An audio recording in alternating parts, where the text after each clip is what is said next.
But I wanted to go back to this picture. As you know, the green lines. Oh my God, what is Jesus and that guy Rivellino on Twitter about the green lines? All this nonsense. But this was a bit of a joke. That it was in one sense a joke, but at the same time you realize that there's a pattern in this photo shoot of William, Harry, and Diana.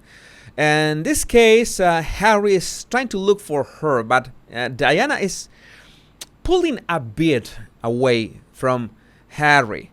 Okay, at the same time you see that her hand is a bit tense. The hand, her right hand, which is right next to Harry, is a bit tense, and she's leaning on William, which of course I think William, since the day he was born, he just sat down and stood up like a prince. I think that's, you know, firstborn and a prince, and well, it's William, and you can guess that the day he was born, he just sat down straight like this.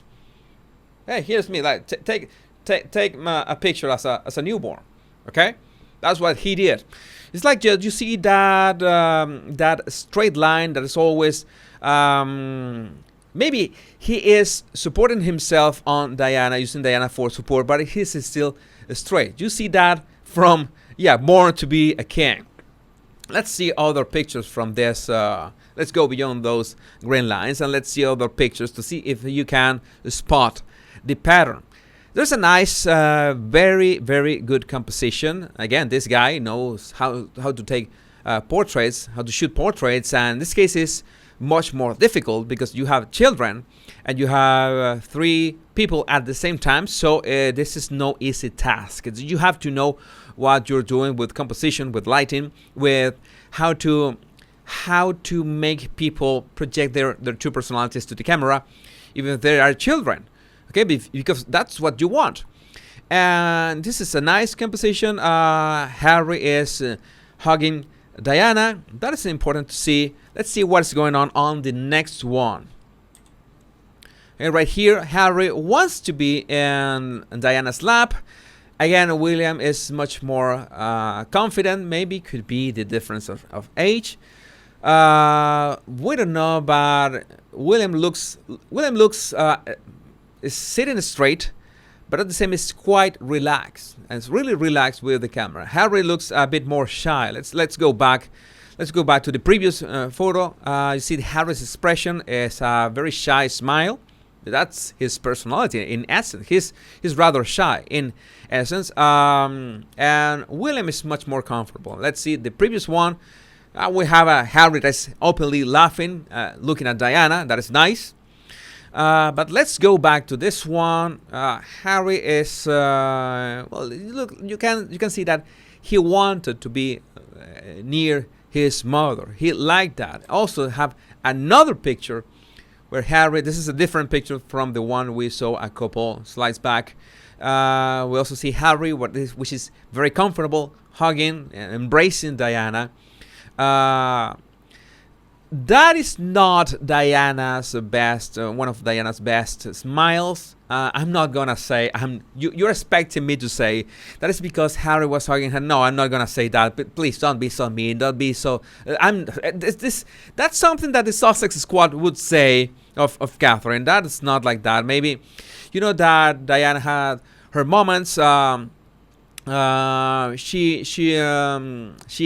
had a very complicated life. I don't know if this, you know, that this was the time where all this drama was well, the fire on this drama, you know what drama I'm talking about, was not something easy to deal with. So that might be the reason why the children were rather comfortable, but Diana, well, was not. This is a much better smile from her. Again, Harry is totally clingy. Clingy. Is that the word? Yeah, and as you can see, William looks a lot more confident. He is protecting his mother, and Diana changed to that black sweater, that turtleneck sweater. So that is a pattern that we see. William much more confident, much more standing up straight, and Harry looking for for his mother. It's something. We are not judging personalities in here, not at all. They were children at that moment. I don't think it's fair to judge him. It's like something general observations. You look at patterns. We have 5 pictures, and the 5 pictures you see a subtle pattern in them. That's all. That's what I'm inviting you to do, and that's what it becomes interesting in terms of body language, because I've told you many times that it's not a good idea to do this kind of analysis when you have just pictures or just one picture. It's not a good idea. Never a good idea to use just one picture. It's much better if you have a couple of them. And in this case, I have to say that this guy criticizing Catherine at least knows how to shoot portraits, and he knows his craft well. He has been developing that from quite some years, but it's not the way to address Catherine's lack of skills or whatever, but because in essence is the models, in this case the children, will be much more comfortable with her, and that will let that joy be able to project that joy, be more comfortable, and that will beat any decades of a skill from any photographer. That is important. Yeah, her eyes look sad. I agree with you, Anna Wimpy. Her eyes look sad.